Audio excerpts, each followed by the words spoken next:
Autistic spectrum disorder, এই ব্যাপারটা নিয়ে আমরা আগেও এখানে কথা বলেছি। আমরা আবারও একটু ভেবে দেখি, এই ডিসঅর্ডারটা, এটা নিয়ে অনেক রকমের মিথ রয়েছে আমাদের এই সমাজে, সেটা কিন্তু কেটে যায়নি। ভিন্ন রকমের লোক ভিন্ন ধরনের দৃষ্টিভঙ্গি দিয়ে এই ডিসঅর্ডারটাকে দেখেন, অথচ ওই পরিবারের যে লোকটি সেটার মোকাবিলা করছে তার কথা আমরা কি ভাবি?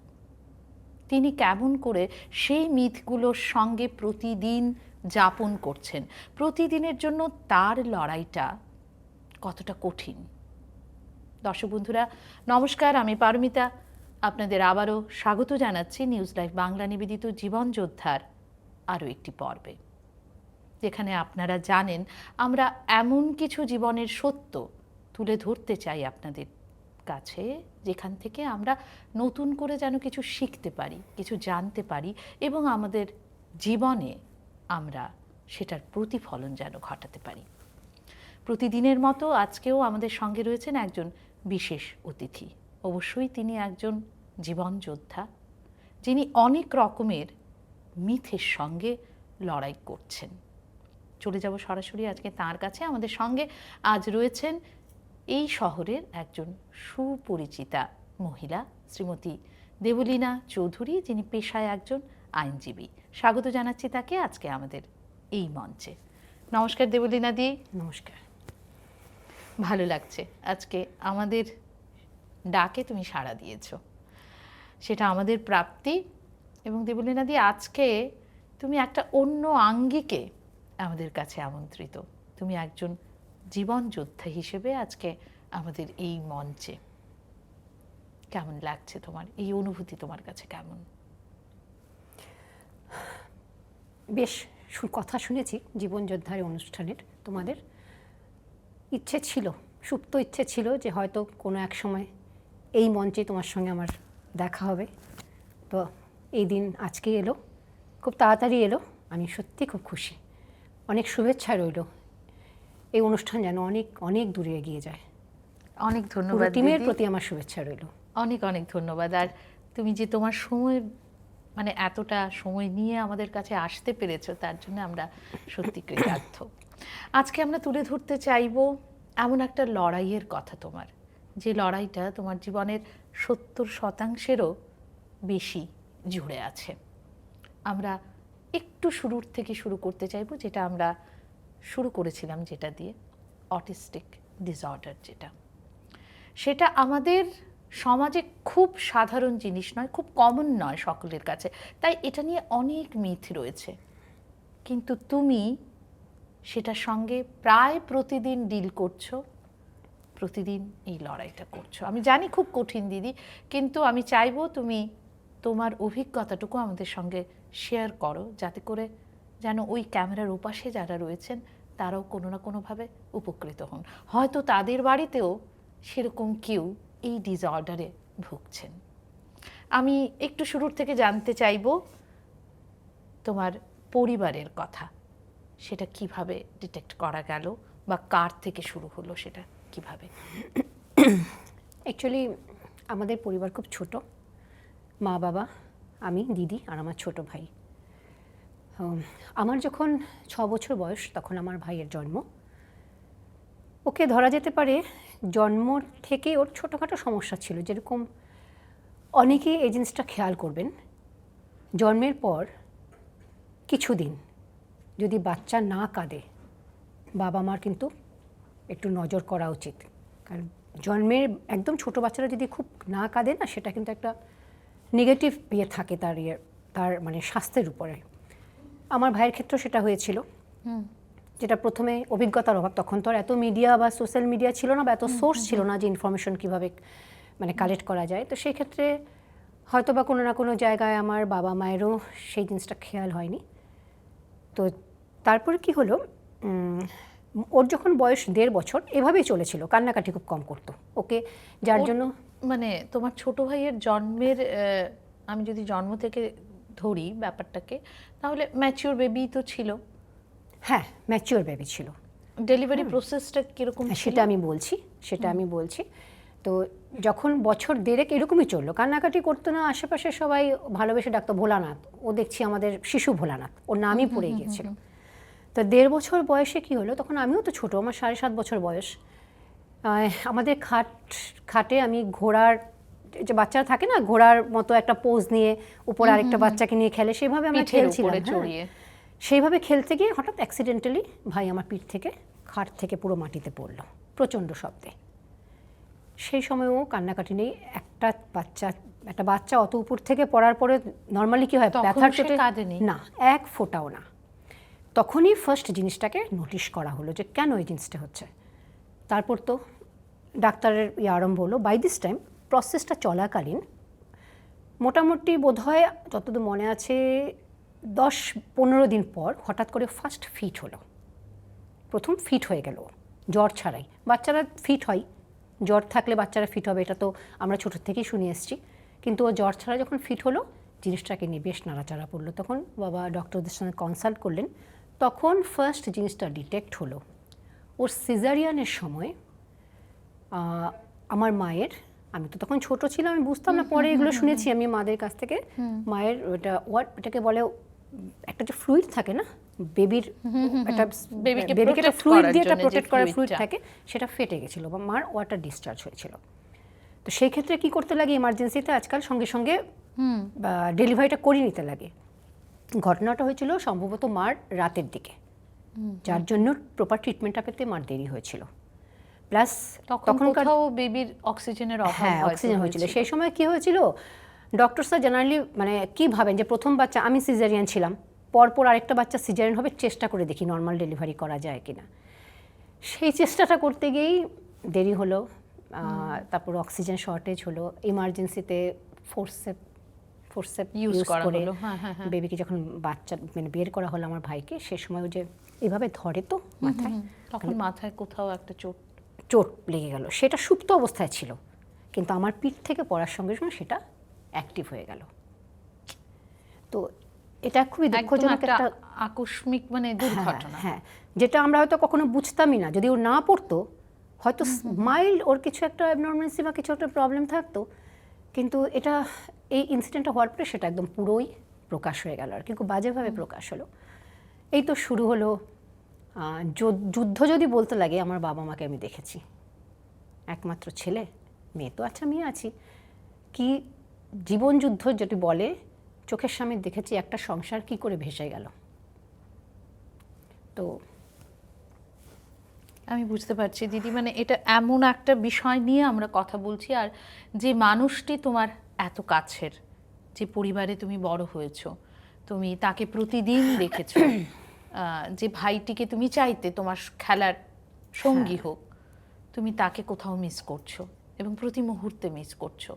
এটা ভীষণ যন্ত্রণাদায়ক দর্শক বন্ধুরা, কিন্তু আমাদের এই যন্ত্রণাটা কিন্তু আপনাদের কাছে শেয়ার করার নয়। আমরা শুধুমাত্র আসি যে তার থেকে আমরা কি নিতে পারি, আমরা কিভাবে, তারপরেও জীবন থেমে থাকে না, আমরা কি করে পজিটিভ থাকতে পারি, আমরা আরও আরও করে কি করে জীবনকে জুড়ে রাখতে পারি, তাদের সঙ্গে প্রতিদিন আমরা কিভাবে ডিল করতে পারি। দিদি, আমরা এই বিষয় নিয়ে একটু জানতে চাইব যে প্রতিদিন তুমি কিন্তু ডিল করছো এই ব্যাপারটার সঙ্গে, তোমাকে কি কি অবস্টেকলসের মোকাবিলা করতে হয়, কি কি প্রতিবন্ধকতা আসে তোমার জীবনে। প্রথমত আমরা যখন দেখতে পাই যে এই ধরনের শিশুরা বা এই ধরনের কেউ যখন বড় হচ্ছেন, তাদেরকে নিয়ে আমাদের কোথাও একটা লজ্জা, সংকোচ, এই সমস্ত কিছু কাজ করে। তাদেরকে আমরা আড়ালে রাখতে পছন্দ করি, মানে সামাজিক দৃষ্টিভঙ্গি থেকে তাদেরকে নিয়ে আসতে গেলে কুণ্ঠা বোধ করি, কিন্তু কেন সেটা হবে? তার মানে এটা নিয়ে আমাদের যথেষ্ট মিথ রয়েছে, আমাদের সেটা একদমই অজানা একটা বিষয়, এবং আমরা মনে মনে ভেবে নিচ্ছি এরা হয়তো মেন্টালি রিটার্ডেড, যেটা আদৌ ঠিক কথা নয়। তারা আমাদের থেকে হয়তো আরো অনেক বেশি সেন্সিটিভ, অনেক বেশি ভাবতে পারে। একদম। তো সেখানটার থেকে দাঁড়িয়ে আমি প্রথমত আমি জানতে চাইবো যে এই যে তার বেড়ে ওঠা, এবং তুমি সঙ্গে সঙ্গে বেড়ে উঠছো, তুমি তোমার মা বাবার যুদ্ধটা দেখছো, এবং কনসিয়াসলি অর আনকনসিয়াসলি তুমি কিন্তু সেই যুদ্ধের পার্ট হয়ে যাচ্ছ। তো একটু যদি আমাদের শেয়ার করো সেটা। কোশ্চেনটা খুব সুন্দর। এটার উত্তরটা বলছি। ছোটবেলায় আমার ভাই বলছে, বা ভাইয়ের মতো যারা আরও বাচ্চারা রয়েছেন, ইনিশিয়ালি কী হয় যে অটিস্টিক যেটা বলছো খুব চঞ্চল টাইপের হয়, একটু ডিস্ট্রাকটিভ টাইপের, মারধর, ধরো কেউ সামনে আছে থুক করে একটু থুতু ফেলে দেওয়া। তো আমাদের আশেপাশে যারা রয়েছেন সবার পক্ষে সেটা হয়তো বোঝাটা সম্ভব হয়ে ওঠে না। সম্ভব হয় তাতে কি হয়, এই যে একটা যে অবজ্ঞা দৃষ্টি, ইগনোর করার যে একটা টেন্ডেন্সি থাকে না, এগুলো সেই বাচ্চাটির বাবা মা ভাই বোন আত্মীয় স্বজন যারা আছেন তাদের মনে খুব এফেক্ট করে। তারা বুঝতে পারছেন যে আশেপাশে যারা আছেন তারা তো বাধ্য নন এগুলো সহ্য করতে, তারা বাধ্য নন, তারা এগুলো হ্যাবিচুয়েটেড নন।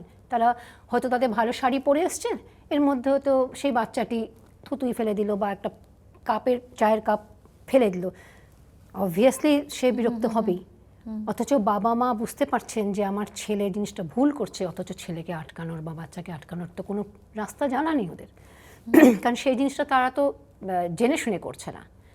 এই যে একটা টানাপোড়েন, দ্বন্দ্ব, বাইরের জগতের সঙ্গে নিজের মানসিক অবস্থার যে দ্বন্দ্ব, এটাকে কাটিয়ে ওঠা সত্যি খুব মুশকিল।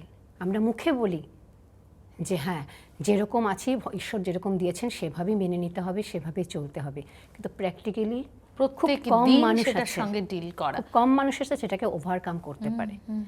তবে আমাদের জেনারেশনে আমারও কিছু বন্ধু বান্ধবের মধ্যে দেখেছি এই ধরনের বাচ্চারা আছেন, তারা কিন্তু পারছে ম্যানেজ করতে, কারণ এখনকার বাবা মারা অনেক বেশি সেলফ ওরিয়েন্টেড, যেটা আমাদের সময় বাবা মারা ছিল না। ঠিক। ওনাদের তো এই ছেলে মেয়েকে নিয়েই জগৎ ছিল, আর এখন যারা আছেন তাদের অনেক কিছু আছে তাদের মনকে ভুলিয়ে রাখার জন্য, যার জন্য তারা অ্যাডজাস্ট করতে পারছেন। তো এই ফেজটা এখন হয়তো এটা নিয়ে এই যে মানে একটা চিকিৎসা পদ্ধতিগুলো দিনকে দিন তো উন্নত হচ্ছে, হয়তো অনেকগুলো দরজা জানালা খুলে যাচ্ছে, অনেক ইনফরমেশন আমরা চট করে পাচ্ছি যে হোয়াট টু ডু নেক্সট, আমাদের কি করা উচিত বা কি করা উচিত নয়। মানে সেটা নিয়ে হয়তো একটা দীর্ঘ পড়াশুনো করছি আমরা, সেটা নিয়ে মানে আগের থেকে কিছু কি তোমার বদলে গেছে বলে মনে হয়? অনেক অনেক, এটা ভীষণ পজিটিভ সাইড। হ্যাঁ অনেক কিছু বদলেছে।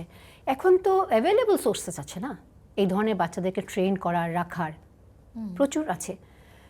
এখন সবচেয়ে যেটা আমি প্রয়োজন মনে করি, এই ধরনের বাচ্চা কিন্তু সমাজেরও প্রপার্টি, দে আর গড গিফটেড। আমরা এই বিষয়টা নিয়ে দিদি কথা বলবো, কিন্তু এই মুহূর্তে আমাদের একটা বিরতি নিতে হবে। দর্শক বন্ধুরা, আমরা একটা খুব গুরুত্বপূর্ণ বিষয় নিয়ে আলোচনা করছি। প্রসঙ্গ আজকে আমাদের অটিস্টিক ডিসঅর্ডার, সেই প্রসঙ্গেই আবার দিদির কাছে ফিরে যাব। দিদি, এই যে ব্যক্তিগত জীবনে তুমি প্রতিদিন এটার সঙ্গে ডিল করছো, এবং আমাদের সমাজের এই যে যত ধরনের এই ডিসঅর্ডারটাকে নিয়ে মিথ রয়েছে, সেগুলো প্র্যাকটিক্যালি তুমি কি করে ট্যাকেল করো? মানে এই যে ঘরের পৃথিবী থেকে তুমি যখন বাইরের পৃথিবীতে বেরোচ্ছ তোমার ভাইকে সঙ্গে নিয়ে, প্র্যাকটিক্যালি তোমাকে কি কি ফেস করতে হয়? অনেস্টলি বলতে, বর্তমানে আমার ভাই যে পজিশনে আছেন আমাকে সেরকম কিছু ফেস করতে হচ্ছে না, কারণ এখন অনেকটাই সে ইমপ্রুভড হয়ে গেছে। আর মানে প্লাস পয়েন্ট যেটা হচ্ছে, আমাদের আশেপাশে যারা রয়েছেন সামাজিক বন্ধুবান্ধব, ফ্যামিলি মেম্বার্স, এখন আমরা যথেষ্ট তাদের কাছ থেকে সাপোর্ট পাচ্ছি। এটা একটা পজিটিভ, পাল্টাচ্ছে ভীষণভাবে, পাল্টাচ্ছে। খুব ভালো, হ্যাঁ খুব ভালো। যেটা আজকের থেকে হয়তো 15 বছর বা 20 বছর আগেও, যেটা আমি বারবার বলছি, যেহেতু কথাটা আসছে আমার ভাইকে নিয়ে, আমার ছেলেকে বা মেয়েকে নিয়ে নয়, সেখানে মেজর যেটা সমস্যা সেটা কিন্তু আমার বাবা মাই ফেস করেছিলেন। আমি যখন সেন্সে এসছি, যখন আমি সব কিছু মানিয়ে নেওয়ার মতো পজিশনে এসছি, সব কিছু ট্যাকেল করার মতো পজিশনে এসছি, তখন আমার ভাই অনেকটাই বেটার। আমি ব্যাপারটা বুঝাতে পেরেছি আশা করি। ওই চিকিৎসা পদ্ধতিটা যতক্ষণ চলেছে, তোমার মা বাবার মানে প্রচন্ড একটা লড়াই ছিল। হ্যাঁ, সেটা আমি নিজের চোখে দেখেছি। তো আমি সেটা এখন আর কি শেয়ার করবো, সে সময় তো এটা সবাই জানেন যে কি ধরনের কোঅপারেশনের ব্যাপারটা, কোথাও ওকে নিয়ে বেরোলে লোকের একটু অদ্ভুত চোখে দেখা, এই যে তাকান, ঘুরে ঘুরে তাকানো, সাংঘাতিক একটা মেন্টাল প্রেশার ক্রিয়েট করে তার আত্মীয় স্বজন, মা বাবা, স্পেশালি মা বাবার উপর।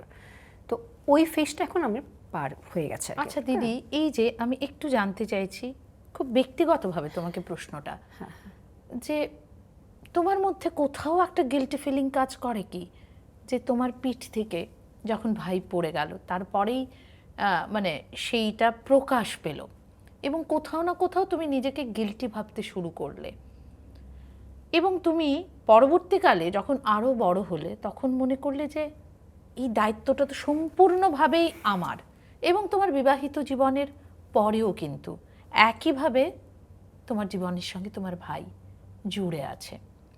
তো এইখানে দাঁড়িয়ে তুমি কি তোমার গিল্টি ফিলিংটা থেকে বেরিয়ে আসতে পেরেছো? অপরাধ বোধ তো একটা আছেই। একটা ছোট্ট অজান্তে করা ভুলের জন্য আজকে পুরো পরিবারকে তো তার মাসুল গুনতে হয়েছে। কিন্তু অপরাধ বোধ থাকলেও সেটাকে আমি নিজের উপরে হাবি হতে দিইনি। যদি দিতাম তাহলে এভাবে চলতে পারতাম না। তবে হ্যাঁ, সেই অপরাধ বোধটা আমি পজিটিভ ওয়েতেই নিলাম। সেটার জন্য কী হলো, আমার দায়িত্ববোধটা প্রবল হলো। প্রবলভাবে আমি দায়িত্ববোধে জড়িয়ে গেলাম যে না, আমার জন্য যখন কোনো একটা জিনিস, কোনো একটা ঘটনা হয়েছে যেটা খারাপ হয়েছে, সেটাকে ঠিক করে নিয়ে যাওয়ার দায়িত্ব আমার। এটা আমি শুধু আমার ভাইয়ের ব্যাপারে বলেছি না, কোনো মানুষের ব্যাপারে বলছি না, যে কোনো কাজের ব্যাপারে। আজকে তোমরাও যে প্রফেশনে আছো, তোমাদের জন্য যদি কোনো ভুল একটা কিছু হয়, সেটা ঠিক করার দায়িত্বও তোমাদের। এক্স্যাক্টলি আমি সেই প্রিন্সিপালেই চলছি। একদম ঠিক, খুব সুন্দর করে তুমি মানে উত্তরটা আমাদের কাছে রাখলে। এবং এই যে আরও একটু জানতে চাইবো যে এই যে পুরো তোমার এই 70% জীবনে যতটা তোমার ভাই জুড়ে আছে, তোমার দায়িত্ব কর্তব্যর মধ্যে তোমার স্বামীর একটা বিশেষ ভূমিকা রয়েছে, সেই ভূমিকা সম্বন্ধে একটু জানতে চাইবো। একটা ছোট্ট স্টোরি। আমার হাজব্যান্ড যখন আমাকে এক বন্ধুর থ্রুতে প্রপোজালটা পাঠিয়েছিলেন, তখন আমি সেই বন্ধুর মাধ্যমে আমার হাজব্যান্ডকে রিপ্লাইটা পাঠিয়েছিলাম যে আমার তো ভাই এরকম, তুমি জানোই, তো ভাইকে ছেড়ে কিন্তু আমি কিছু করতে পারবো না। এটাও মেনে নিয়েছিল তখন, যে না আমি তো জানি, সব কিছু জেনেই আমি তোমাকে আমি আমার তরফ থেকে প্রপোজালটা পাঠালাম। তো সেই এটাকে অঙ্গীকার বলা হয়, তো সেই অঙ্গীকারটা এখন পর্যন্ত সে সুন্দরভাবে বজায় রেখেছে। আর আমি খুব লাকি এনাফ যে আমার শ্বশুর মশাই সাংঘাতিকভাবে সেটাকে সাপোর্ট করেছেন। আজকে উনি নেই আমার পাশে, কিন্তু আমি ওনাকে মিস করি শুধু এই সাপোর্টটার জন্য। বাকি শ্বশুরমশাই হিসাবে মিস করা সেটা অন্য ব্যাপার, কিন্তু এই সাপোর্টটা খুব কম মানুষের ভাগ্যে হয়। একদম খুব কম মানুষের ভাগ্যে হয়, বা হলেও আমার কাছে সেটা অত জানা নেই। তো আমার হাজব্যান্ডের রোল, টু বি অনেস্ট, আমি ওকে সেভাবে ইনভলভ করতে চাই না, কারণ ওরও একটা লাইফ আছে। আমি আমার 70% অলমোস্ট আমি আমার বাবা ভাইয়ের জন্য দিচ্ছি। সেও যদি সেটার সঙ্গে জড়িয়ে যায় বেচারা, তো তার পক্ষে একটু মুশকিলই হবে। তো সেখানে ওকে আমি সুন্দরভাবে পারছি, আমি মানে বেশ নিয়েই বলছি, আমি কনফিডেন্স দিয়ে বলছি আমি পারছি, হ্যাঁ ব্যালেন্স করতে পারছি। দাদাও সেই একইভাবে, হ্যাঁ ভীষণভাবে ব্যালেন্স করছে, হ্যাঁ ভীষণভাবে ব্যালেন্স করছে। যখনই আমি প্রয়োজন বোধ করি ও নিঃশব্দে আমার পাশে থাকে। কোনো জাহির করতে ওকে দেখিনি এখনো পর্যন্ত যে আমি তোমার বাবা আমার জন্য করছি, দেখো আমি এখনো পর্যন্ত দেখিনি। সেটাই আসলে হওয়া উচিত। একটা মানুষের পাশে মানুষের থাকাটা তো এটাই বোঝায়। আর আমরা বারবার করে বলতে চাই, এই ধরনের পরিবার কিন্তু সিম্প্যাথি চান না, তারা কিন্তু এমপ্যাথি চান। ওই সহমর্মিতা যেন আমরা যতটুকু পারি দিতে পারি, কারণ তারা প্রতিদিন একটা কঠিন লড়াইয়ের মধ্যে দিয়ে যাচ্ছেন। আমরা শুনছি একটি গুরুত্বপূর্ণ বিষয় যার নাম অটিস্টিক ডিসঅর্ডার। সেটা নিয়েই আমরা কথা বলছিলাম, অনেক রকমের মিথ উঠে এসছে এবং আমরা দেখলাম কি করে সেগুলো ট্যাকেল করতে হয় এবং কিভাবে দিদি করছেন। আবার দিদির কাছে ফিরে যাচ্ছি। দিদি, তোমার যে এই যে যুদ্ধ, এই প্রতিদিনের যুদ্ধের মধ্যে সঙ্গীতের ভূমিকাটা আমি একটু জানতে চাইব, কারণ তুমি সঙ্গীতের সঙ্গে ভীষণভাবে জুড়ে আছো। সঙ্গীত আমার কাছে মেডিটেশন, যদি একটা কথায় বলতে হয়। আমার একাকিত্বের সঙ্গী, মন খারাপের সঙ্গী, এবং অবশ্যই আমার আর ভাইয়ের মধ্যে যে বন্ধনটা, সেটার একটা বলতে পারে একটা মানে সূত্র হলো সঙ্গী, ভিত্তি হলো সঙ্গী। কারণ আমার ভাই প্রচণ্ড গান পাগল মানুষ। যারা ওকে চেনেন বা জানেন, আমার সঙ্গে দেখেছেন, ও কিন্তু খুব ভালো সুরে গায়, অদ্ভুত, কোনো ট্রেনিং ছাড়া, কোনো কিছু ছাড়া, পড়াশোনা জানে না, প্রচণ্ডভাবে মেমোরি, প্রতিটা গান ওর মুখস্থ, প্রতিটা শব্দ মনে করতে শব্দ পারে। মনে থাকে, আর তাল আর সুর অদ্ভুতভাবে সে ম্যানেজ করে গান গেয়ে যায়। আর আমি যখনই এরকম খুব কম দিন হয়েছে যে ঘরে যখন আমি হারমোনিয়াম নিয়ে বসি, আমি আমার ভাইকে ডেকে পাঠাই না। আমরা দুটো আলাদা ফ্ল্যাটে থাকি, যদিও একই অ্যাপার্টমেন্টে। সে আমার হলো গানের সঙ্গী। বাহ, তো এই যে মিউজিকটা এখানে থেরাপি হিসেবে থেরাপির কাজ করছে, আমার মনে হয় দর্শক বন্ধুরা এই রকম ক্ষেত্রে শিল্প আমাদের কিন্তু অনেক ভালো রাখে। শুধু এই রকম ক্ষেত্রে কেন, যে কোনো বিষণ্ণতা, যে কোনো যুদ্ধ, আমাদের কিন্তু সঙ্গীত ভালো রাখতে পারে, আমাদের ভালো রাখতে পারে শিল্প। ফিরে যাচ্ছি আবারও দিদির কাছে। দিদি, যেহেতু আমাদের সময় খুব শিগগিরই ফুরিয়ে যাচ্ছে, আমরা সরাসরি এবারে চলে যাব র্যাপিড ফায়ারে। তুমি তৈরি? একদম। তাহলে প্রশ্নে ফিরি। দেবলীনা দি, জানতে চাইবো তোমার কাছে যে জীবন তোমাকে কি শেখালো? কনফিডেন্স। এটা নিয়েই তুমি এগিয়ে যাও, এটাই দরকার। যদি বলি লড়াই, তোমার কাছে কি? কঠিন প্রশ্ন। এই মুহূর্তে যেটা মনে হচ্ছে, লড়াই আমার কাছে একটা, আমার নিজের সঙ্গে নিজের একটা বোঝাপড়া। প্রতিনিয়ত প্রত্যেকের জীবনই সেটা হয়। আমার কাছে আমি এটাই ফিল করি। ঠিক। এবারে তোমার একটু ভালো লাগার জগতে যাই। তোমার পছন্দ, তুমি বেছে নেবে পাহাড় না সমুদ্র? পাহাড়, পাহাড়, নো আদার অপশন। ভীষণভাবে টানে। তুমি আজকে নীলাম্বরী হয়ে এসছো এবং আমার প্রশ্নটা মনে মনে ঘুরছিল, তোমাকে যদি করা যায় কোনটা বাঁচবে, শরতের নীল আকাশ না বর্ষার ঘন কালো মেঘ? উত্তরটা আমার শাড়িতেই আছে, বর্ষার কালো মেঘ। কিন্তু তুমি আজকে নীল ধারণ করে আছো। নীলাম্বরী, যমুনার রং কালো, নীলাম্বরী নীলকে শাড়ি পরে অন্যভাবেও রাধা define যায় করলে যমুনার জলে। তুমি। একদম, খুব সুন্দর করে বললে, খুব সুন্দর করে। দেবলীনা দি, আমরা খুব ভালো একটা সময় কাটালাম এবং তোমার যে এই যে যুদ্ধের সত্যতা আমরা যে তুলে দিলাম, তার একটাই কারণ দর্শক বন্ধুরা, যাতে করে ওই পাশে যারা বসে আছেন, আপনারা যারা বসে আছেন, তারা যেন এর থেকে অনুপ্রাণিত হন, তারা যেন এর থেকে কিছু নিতে পারেন। আমাদের সকলের জীবনের যুদ্ধগুলো আলাদা আলাদা, কিন্তু আমরা সকলে যেন ভালো থাকতে পারি, ভালো থাকার রসদগুলো যেন খুঁজে নিতে পারি। ফিরে যাচ্ছি দিদির কাছে। দিদি, যেতে যেতে আমাদের দর্শক বন্ধুদের কি বলতে চাইবে?